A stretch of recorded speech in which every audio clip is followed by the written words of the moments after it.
Thank you very much for that introduction, and thank you for inviting me to participate in this series. I thought that I had a lot of trouble figuring out which part of this very large research and conceptual area to cover, and I reduced my presentation today to 3 themes. First, my conceptual trajectory, how I got involved in these topics in the first place, and I'll focus on both translational aspects and scientific aspects. I wanted to talk about sex differences and why we care, and I wanted to very, very briefly talk about current research in my lab. If possible, I would address future directions, turning to words of wisdom from Art Arnold. Okay, so the conceptual trajectory. I had the opportunity to, okay, so this is the less than full screen, but this slide shows a forum that I was privileged to co-chair on sex differences and implications for translational neuroscience research. It was a workshop where we tried to address where sex differences are important. Now I'm going to switch to the full screen and hope that you still see my slide. Yes, we can still see them, yeah. Okay, so moving right along. The first thing to think about, and scientists rarely do, is who are the stakeholders who are interested in sex differences? And there are many, and because there are many, it's part of what makes things complicated. One is the National Institute of Health, the Food and Drug Administration, certainly the pharmaceutical industry, patient advocacy groups, scientific journals, and of course, researchers who do both basic and clinical research. And each of these agencies has slightly different agendas. What are the barriers to advancing knowledge about sex differences in health and disease? Well, there are ethical barriers, financial, sociological, scientific, due to complexity and resources required to address sex differences, the application of federal regulations and differences among countries in these regulations, reproductive status and ovarian cycle variabilities or measurements, and there are no guidelines on the publication of sexual origin of biological material that is used in research. But sex differences cut across all of these parameters, including race, sex, age, and socioeconomic, of course. So what are the physiological and genetic sex differences that account for marked differences in disease incidence, manifestation of illness, prognosis, outcome of treatment, disease susceptibility, time to onset of symptoms, and drug responses, their efficacy, and their side effects? So these are all the kinds of considerations that impact physiological and genetic aspects of sex differences, and that complicate or delineate the boundaries of the different stakeholders' interests. Why do we care about sex difference? When are they important, and why are they important? And of course, today in many arenas, it's an urgent topic because we want to understand sex and gender. We also want to understand when and how animal studies that are mandatory and how they contribute to these core issues of understanding sex and gender, apart from the medical aspects, strictly medical aspects. So, while some argue that sex is not an important variable, it most certainly is at the physiological level. So among the kinds of topics one might look at sex differences and why we care, there are differences in serotonin synthesis rates in healthy men and women. And you can see this using PET. So these images show PET scans of a male and female subject, representative individuals from the population. And what the finding reports is that the mean rate of synthesis of this very important protein was 52% higher in males than in females. So for sure, there are fundamental differences in the brain of males and females under baseline conditions. There's certainly sexually dimorphic gene expression, and these examples are taken from the periphery, but they also are reported in the brain. In liver, 72% of mRNAs are sex biased, and 28%, only 28% showed male and female similarities. A similar number is seen for adipose tissue. So for peripheral organs, for sure, there are sex differences, and this was done on a very large population of mice. There's a tremendous interest in drug safety. One of the things that always bothers me is that if I get a drug and my husband gets the same drug, even though he weighs almost 2 times as much as I do, he gets the exact same dose in the prescription. When we do research on animals, we always correct for body weight, but no such correction is done for human drug administration. So what are the implications for drug safety? Most drugs that have been some drugs have been withdrawn in the recent past, and most of the ones that had been withdrawn have greater health risks for women. So, for example, the FDA or manufacturers have removed from market drugs that have been shown to have unacceptable health risks once they were in very widespread use. And the administration found that of the 10 prescription drugs that were withdrawn from the US market since 97, 8 of the 10 posed greater health risks for women than for men. In this context, of course, sex differences are incredibly important. And of the 8 that were withdrawn, 4 of the 8 were prescribed more often to women than to men, but 4 of the 8 had more adverse effects in women, even though they were widely prescribed to both men and women. So looking back, these things are known to federal agencies. They've been reported many times. So for example, in 1993, the FDA put out a report called Gender Guideline, and they recommended separate analyses of men's and women's responses to drugs. That's quite a long time ago.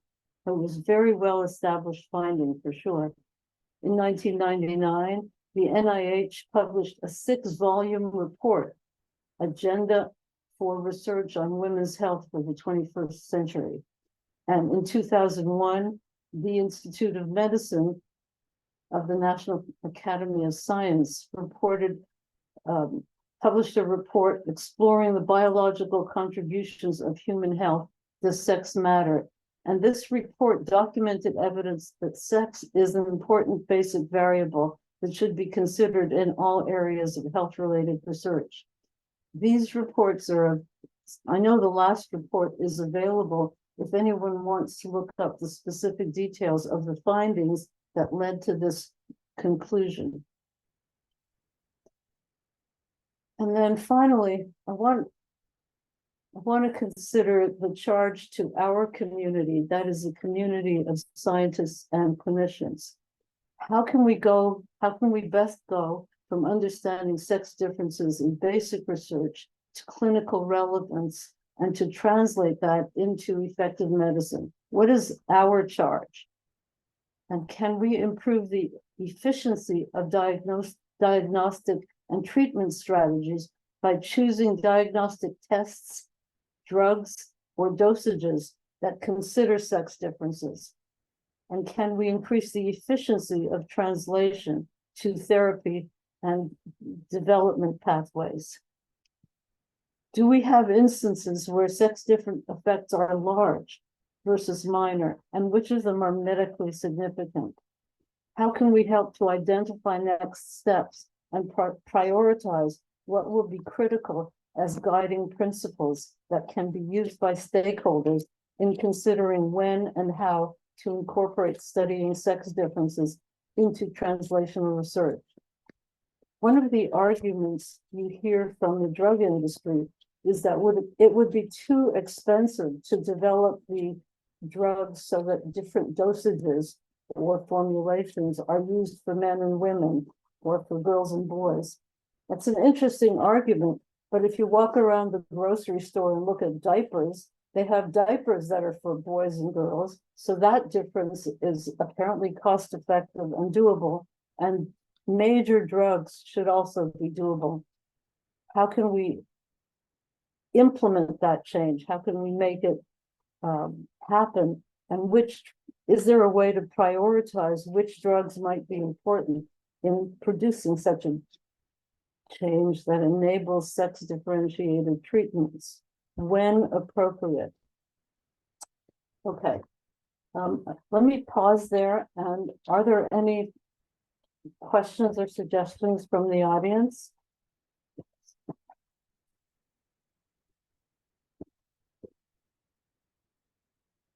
Well, moving along then, I want to move to my own scientific trajectory and how I got involved in questions of this sort. Basically, I've been studying timing behavior in one or another context for most of my scientific career. And it all started with a really, really fun area of research. My mentor, my PhD advisor was Danny Lehrman, and he was a bird lover. He used to take us on trips to all the local bird watching areas around New York City. And believe it or not, there are several. In any case, Danny's research involved ring doves. Ring doves are members of the pigeon and dove family, and they're monogamous, as are most birds.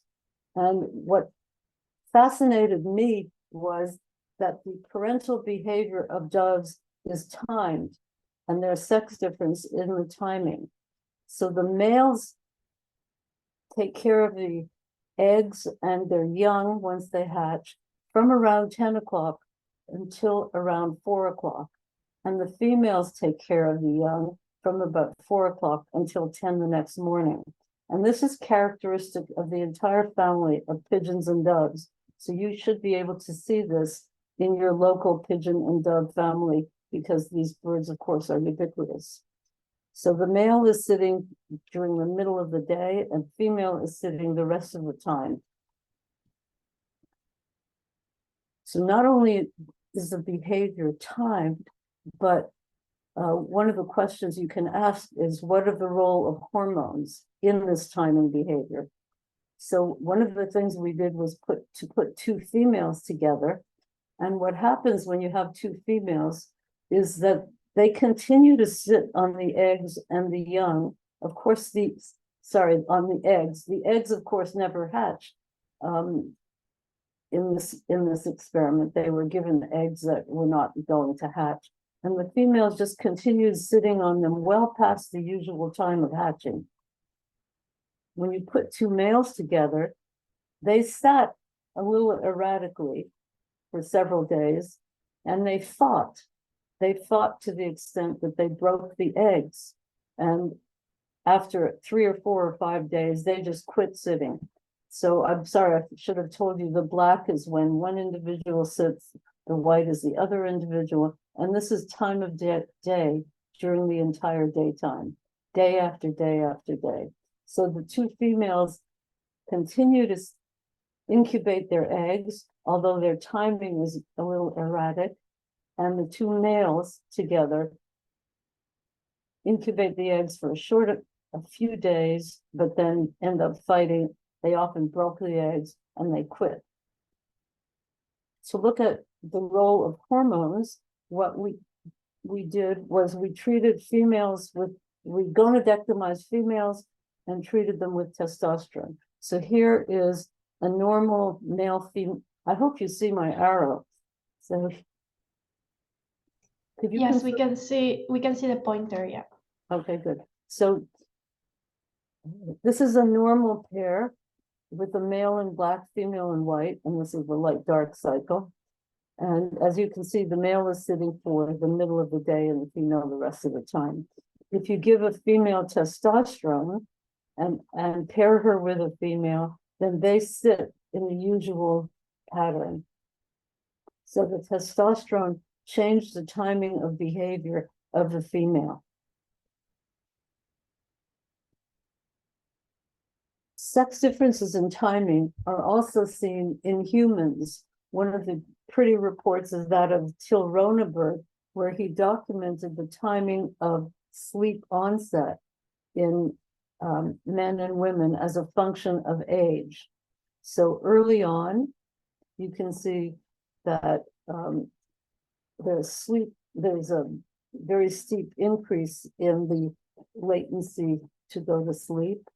And boys in the early 20s will go to sleep later than girls. And this sex difference decreases with age. And so these are called early chronotypes, people who go to sleep early in the evening, and late chronotypes. And the sex difference is in the timing of the onset of sleep. The prevalence of insomnia complaints also differs by sex and age. So here you have the prevalence of insomnia in males and females.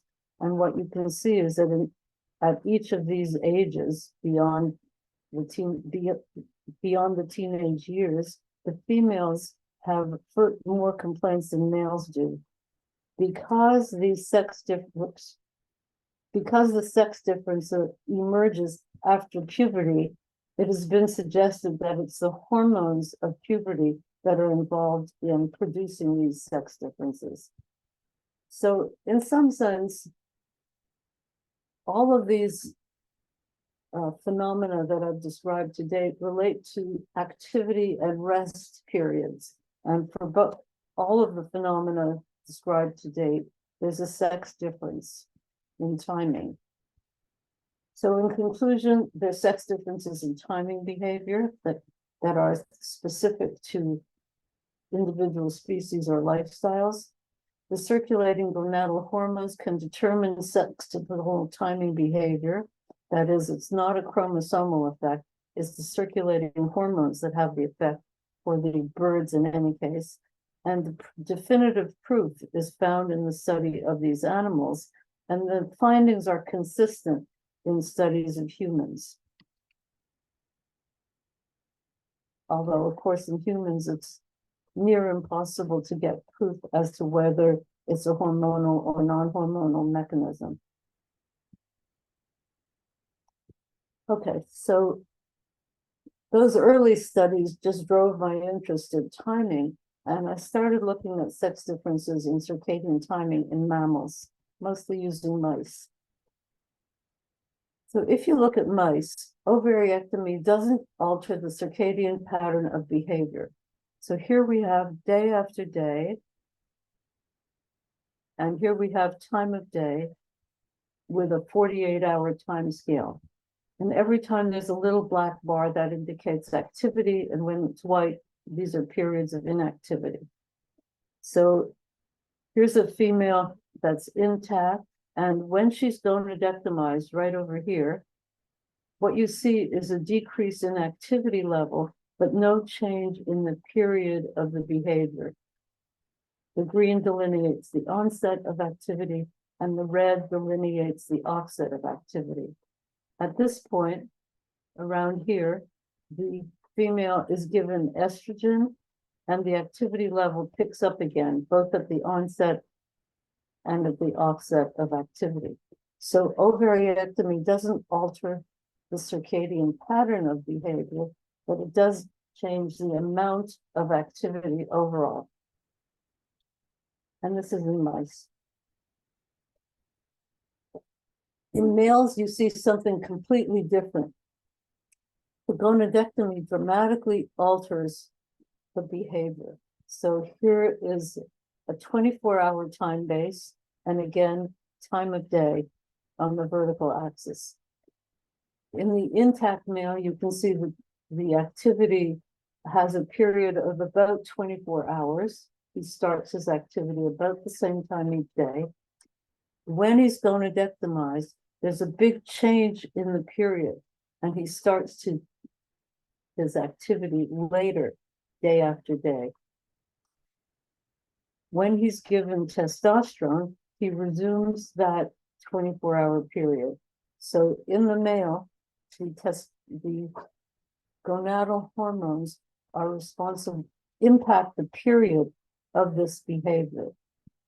So the circadian timing, the period of circadian timing is altered by gonadectomy and restored to baseline normal levels following testosterone implant. How does this work? Well, it turns out that there are androgen receptors in the suprachiasmatic nucleus. So this is the brain clock located in the hypothalamus of the suprachiasmatic nucleus. The red is vasopressin, and it is a convenient marker for the border of the SCN on the left side and the right side. And the SCN, as we know, lies adjacent to the third ventricle.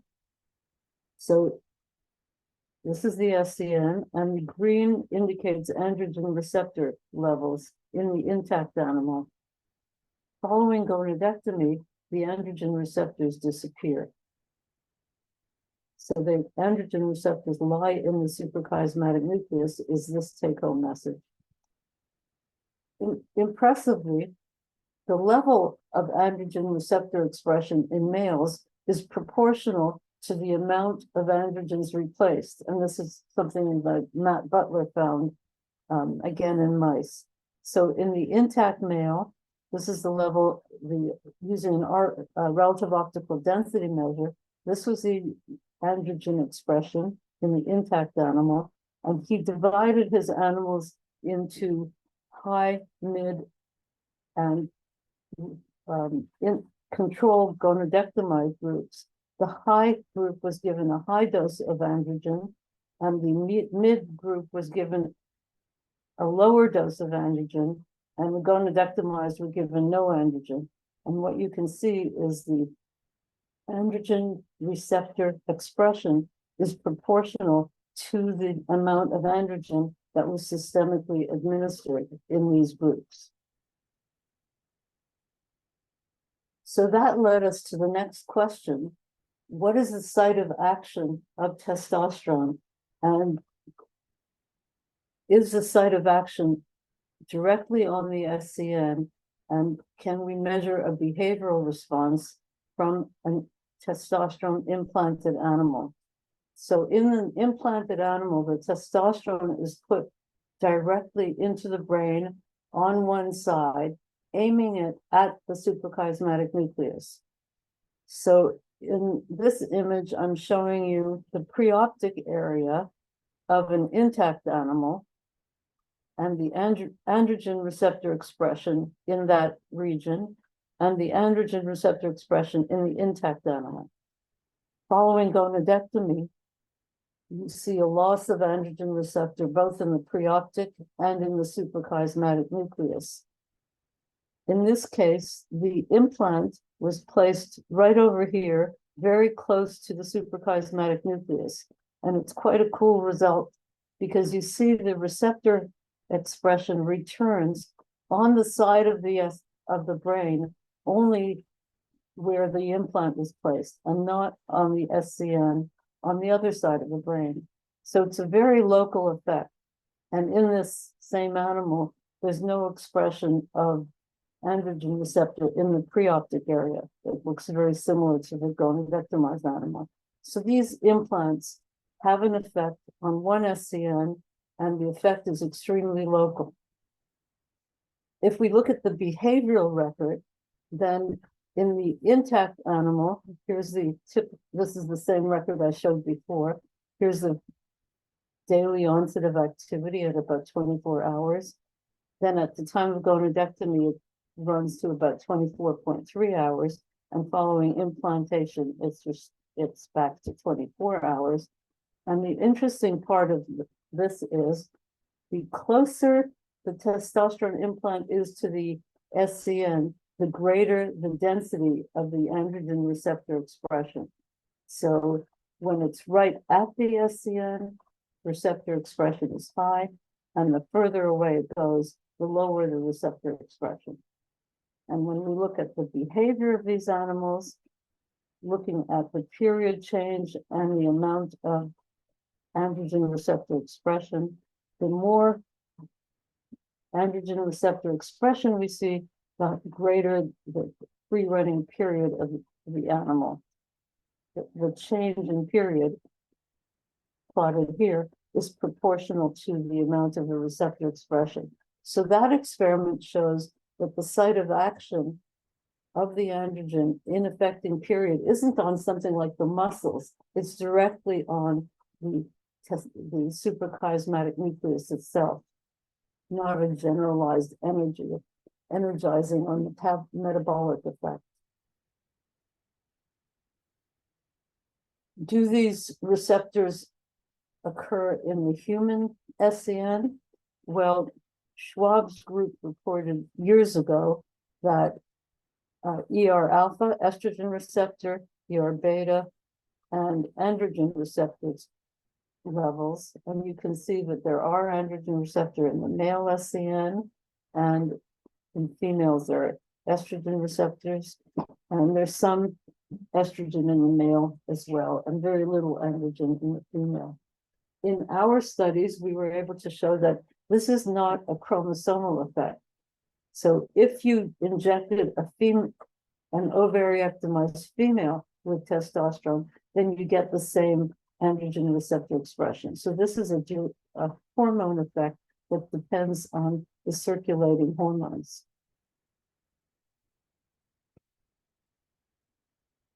And of course, as we reported in a neuroscience symposium, they're not only receptors inside the SCN itself, but regions of the brain that express androgen or estrogen receptors project to the SCN. And that's another way in which androgenic hormones can act. I haven't done any of the research on females, but others have, and the same sort of principle applies in females. Estrogen receptor expressing regions project to the SCN and can impact things like the amount of activity that I showed in the previous slide.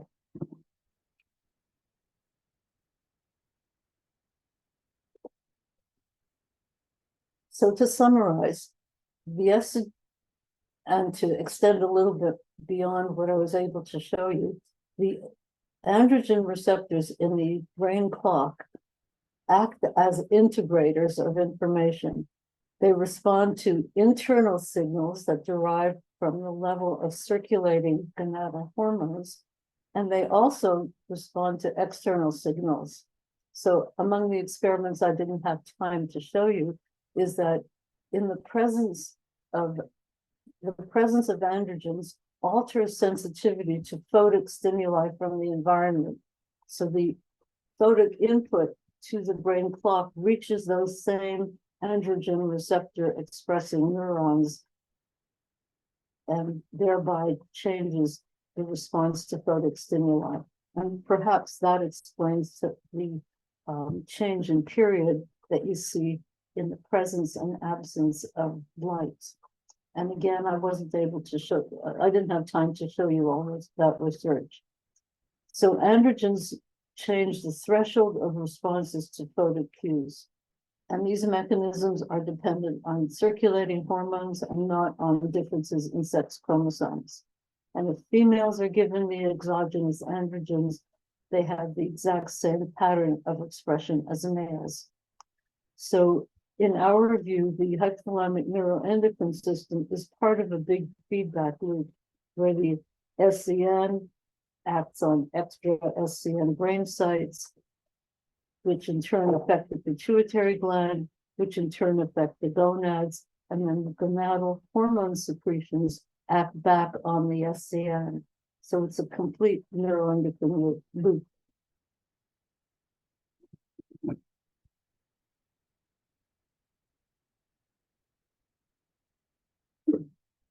And it's pretty well understood these days that the impact of the circadian clock system is quite ubiquitous.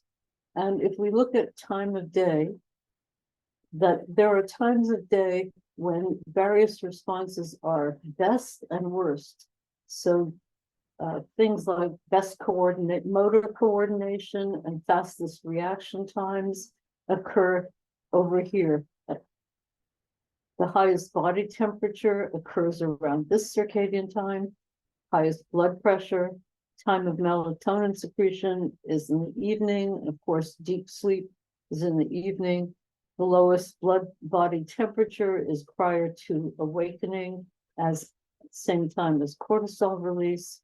And the fastest increase in blood pressure is early morning, and that's associated with increased probability of heart attacks. And then in the mid to late morning is the time of highest alert.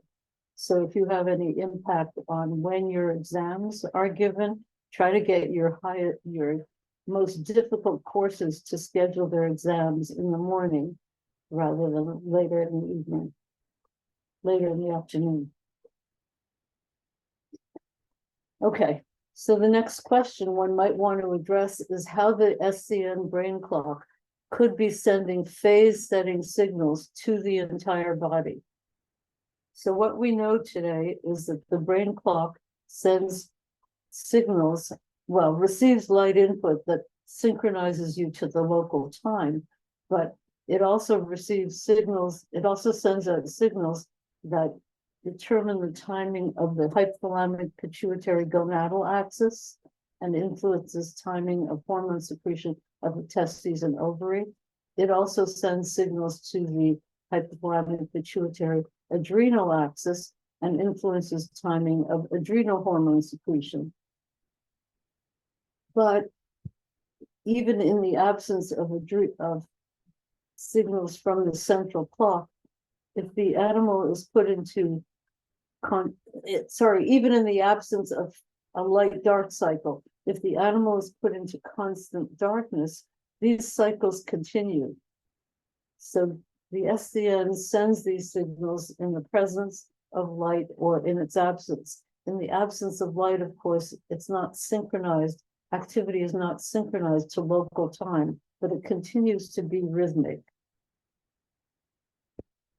So we've known since the work of Shibler that there are clocks in almost every cell of the body. So the molecular mechanism of circadian oscillation has been pretty well established in the late 1990s. And we can look at tissues either in vitro, or in vivo, and the SCN will oscillate even when it's slice is taken from, let's say, a mouse or rat brain and put in a dish. You can monitor continued oscillations in the SCN. And of course, that also happens in vivo. But if you look at lung, liver, other tissues, they also continue to oscillate. And this can be seen also at the cellular level in model organisms. So it's a system that's very accessible to analysis. As we reviewed in a paper that showed up in the Frontiers of Behavioral Neuroscience, there are clocks in all of these different tissues and glands. And this is true for the hypothalamic pituitary axis and also for the hypothalamic pituitary gonadal axis and hypothalamic pituitary adrenal axis. Each of these tissues, each of these sites of action have their own circadian clock. And so the question is, how does the SCN signal all of these regions? So this brings me to the kind of question we've been asking in my lab. We know that there are two kinds of signals that are produced in the brain. One, of course, is the signal that neurons, the electrochemical signal that neurons use to communicate with each other. And the other is what's called volume transmission, or diffusible signals, such as you see from hormones or transmitters that diffuse locally. So circadian clocks impact every cell in the body, and the signal reaches the entire brain and body to set the phase of clocks body-wide. For the pituitary gland, we know how it works. Here's a pituitary gland. The hypothalamus produces releasing hormones that reach the capillary bed of the median eminence, and there's a pituitary portal system, and the portal system sends signals from the hypothalamic neurons to capillary vessels in the anterior pituitary, and this acts as a big relay that then sends signals through the systemic blood supply to the rest of the body, to all the organs of the body. So key in this is this portal system. So what's a portal system? A portal venous system occurs when the capillary bed pulls into another capillary bed through veins like this. Here are the artery, capillary bed, portal vessels, a second capillary bed.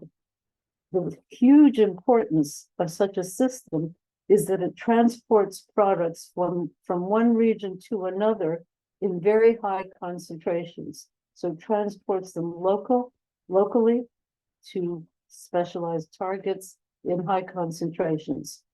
If these signals were to go into the general blood supply, they would be so dilute that they wouldn't have any impact.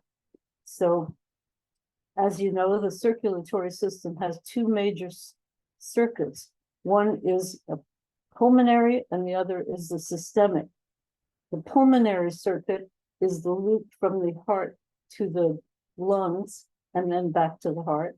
The systemic circulation delivers oxygenated blood from the heart to the rest of the body and then returns deoxygenated blood back to the heart.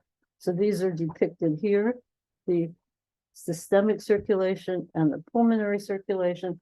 And the point is that if neurons, which produce very small amounts of secretions, if they sent anything into this vast, huge volume, they would be ineffective. So portal circulations allow a very local transmission to a specialized target. And this is what happens in the pituitary gland relay. And that was discovered in 1930. But we were very excited to find that there's another portal system in the brain, and it goes from the suprachiasmatic nucleus to a different circumventricular organ. So let me go back. This median eminence is a circumventricular organ. All that means is it lies near the ventricle, but circumventricular organs have leaky blood vessels. They sample blood and they sample CSF.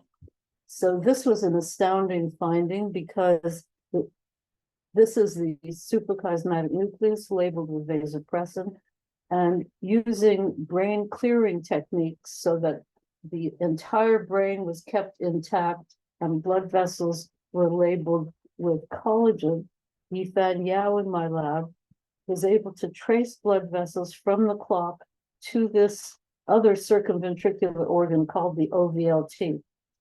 So now we think that this OVLT relays signals throughout the brain, and then that reaches, that relayed signal is what reaches all the target organs.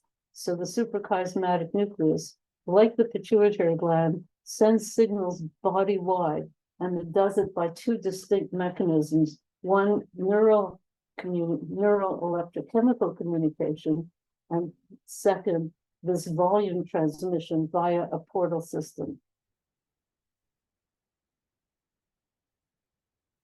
So at a much more general level, I think the research on volume transmission the SCN OVLT portal system, and perhaps others that might exist in the brain, are bringing us back to a focus on what is happening in ventricles.